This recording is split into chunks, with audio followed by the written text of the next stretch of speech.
I was tearing tickets one day, just because sometimes I like to do that. And we had a big crowd. I think it might have been Sound of Music or something. And there was a mother coming in with 3 or 4 of her daughters, and they were all excited and jumping around. And she saw me, and I was dressed up in a very regal outfit as a ticket taker.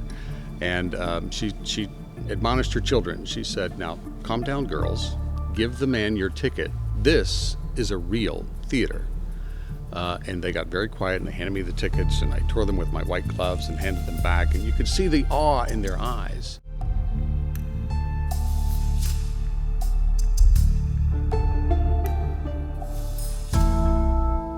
We are all part of a story that has been going on at this point for 90 years, and that we are entrusted in the care of this amazing building.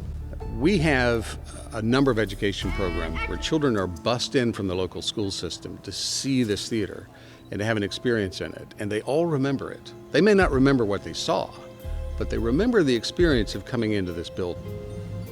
When we talk about coming to Tampa Theatre, we talk about the fact that it's not just coming to a movie. You're buying a ticket for an experience.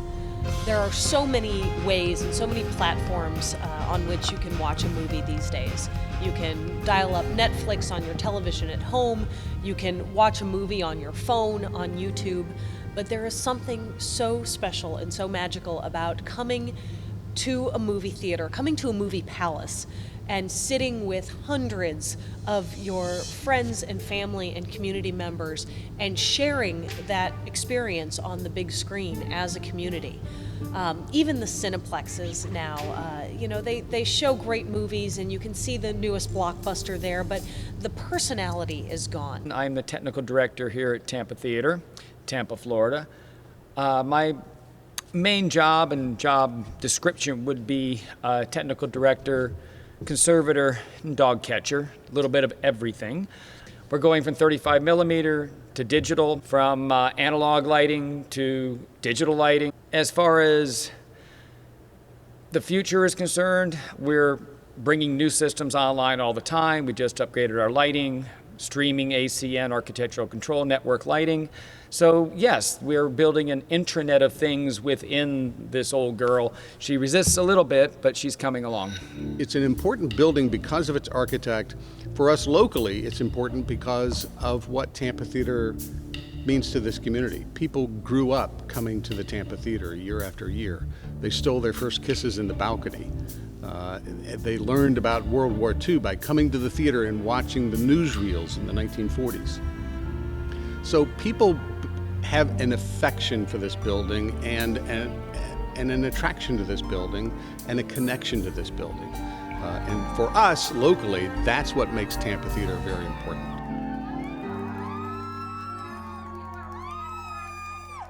Twice a month, we invite groups of the public in to tour the entire theater. It's about a 90-minute experience where we walk through the entire building. We take them downstairs into our basement, which is our backstage area. We talk all about the history of the building, all about the history of the architect. Hello, can you hear me? Yes. This is Bob Russ, one of the volunteers here at the theater. My name is Gene, and I'm a member of the Central Florida Theater Organ Society. And it's one of many chapters, 68 chapters from the American Theater Organ Society. We talk a little bit about the movie industry and how it has changed over the century, because what was happening in Hollywood back in the 30s and 40s has directly impacted what happened to those theaters and what still happens in those theaters today. So we're able to tell the entire story of this building and why we're the only movie palace left in Tampa. And then we're also allowed to have a little bit of fun with it. We tell some of the ghost stories of Tampa Theatre. We are regarded as one of the most haunted buildings in Tampa, and so on those tours, we definitely tell some of the ghost stories and get people interested in that as well. But we offer them twice a month as often as we can. I lead some of those tours. Our CEO leads some of those tours. And we come close to selling them out pretty often. People are very interested, especially when they've got friends and family in town, maybe for the first time, who have never been to the building.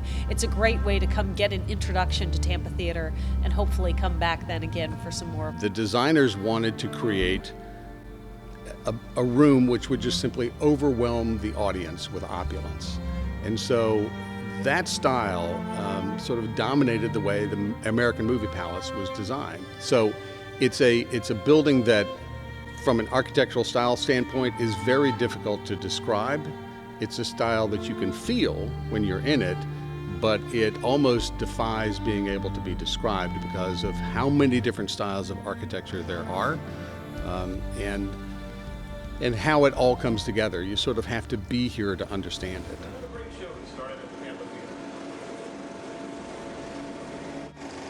We went from optical, everything optical, and chemical strips of multiple chemicals, making color, making grain. There's a certain look and a feel to that for the imagery that is actually irreplaceable. You cannot do it with, QuickTime Pro, and even with a Leica. You still don't have that film look. On the other side, all of the audio from the very beginning, and we knew the very beginning here because the Wurlitzer was part of an ensemble orchestra.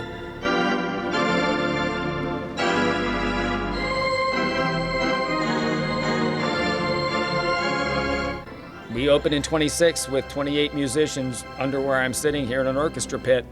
Sound came out, they were all fired. They all lost their jobs to sound. The business model for theaters changed in the 1960s when the first multiplex opened, and then distribution patterns began to change, and there's a very good business reason why you would have multiple screens at a location. And that forced a lot of the theaters like Tampa Theatre around the country to close or be quadplexed, or something adverse happened to them. In our case, it's almost as if we didn't have a choice. We had to figure this out. So I will tell you that the only reason that we're able to sustain the programming that we do is because of the generosity of this community. We earn about 60% of our total revenues, which is pretty good for a nonprofit arts organization in America. But that means we have to raise the other 40% of the operating budget to help pay for the programming and to pay for the maintenance and the staffing. And so it's because of the generosity of the community that we're able to keep the building going, even as a single screen theater. With 600 events a year, the challenge is figuring out how to get that word out. How do you tell the story of 600 things in a year with such limited time and with such limited resources? It's daunting, it's challenging, but it is something that we accept because we don't have any other choice. We have to operate this building, and we're certainly not going to quad this building or divide it up and create different screens that other theaters have done by necessity. We have a fantastic member base that is several hundred members strong. We have our board of directors that's 28 people in the community who love this building more than anything and dedicate their time to it. So we have our website, we have our social media outlets, we have the traditional advertising that you think of. So the sound side has evolved in some ways, I think, slower than the chemical image side and the optics for film. When we do 35 millimeter, we're still reading an optical strip. We're reading a picture of the audio running by. It's not even a magnetic strip in most cases, although people have done that with film and added magnetic strips. We have an opportunity now to take both the sound and the image and combine them into digital files. We take out that reading and that analog to digital conversion every time you present the film. So the package is cleaner. When it works, it's great. You used to have broken film, broken projectors, projectionists that weren't paying attention. You had all of that. Now you have a server and a network and enormous amounts of complexity. So when it fails just as spectacularly as any old film burning in front of your eyes. It doesn't explode into flame like nitrate film anymore. We have that going for us. But I think the future is going to be digital. It allows us to bring in formats. We can stream someone from China onto our screen. It's things we couldn't do before. It's a new age of film, and we're trying to stay with that. When you come into a building like this that has 90 years worth of stories and memories that have been collected in these seats and collected on this stage and on this screen, that's how this art form originated. That's what the creators of the movie industry envisioned when they were bringing these stories to the big screen. But we keep the building going because people want an excuse to come here. Now, our programming is rather diverse, but we want to give everyone an opportunity sometime throughout the course of the year to have an excuse to come down and sit in this building and have a Tampa Theatre experience. But the key is really finding those fans and friends in the community who love what we do, who love what we're all about, and who will help us tell our story.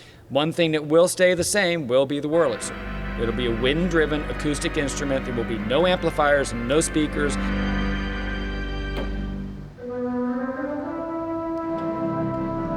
Yes, all around her, the Wurlitzer will have all these new systems, but we try and keep the core mission, film, the musical side of the accompaniment of film, and keep these instruments alive. And even some of the old lighting I'm trying to keep alive so people know how we did it in 1926, the dawn of the electrical era.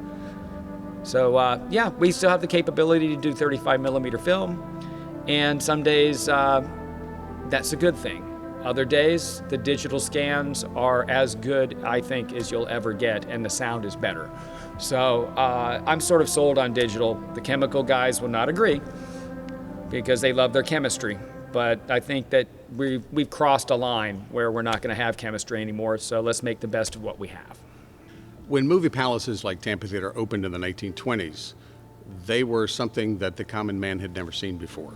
And that was one of the things that made them very attractive, and one of the reasons for their success in the 1920s. Tampa Theatre opened in 1926, and for 25 cents, you could get in and be treated like royalty in an ornate building that you had never dreamed about being able to go inside before. So the fact that the building was over the top in terms of its architectural style and was extraordinarily ornate was actually a business decision. The builders of this theater recognized that their core audience, who they were catering to, were the common man and woman of the times. And so they decorated the theater in a style that is very difficult to describe. There are probably 10 different styles of architecture represented somewhere in this building. Fortunately, also, the city has agreed to continue to support the building throughout the years. It's certainly not a blank check, but the city is still the owner of the building, and the nonprofit Tampa Theatre, Inc. operates the building in partnership with the city.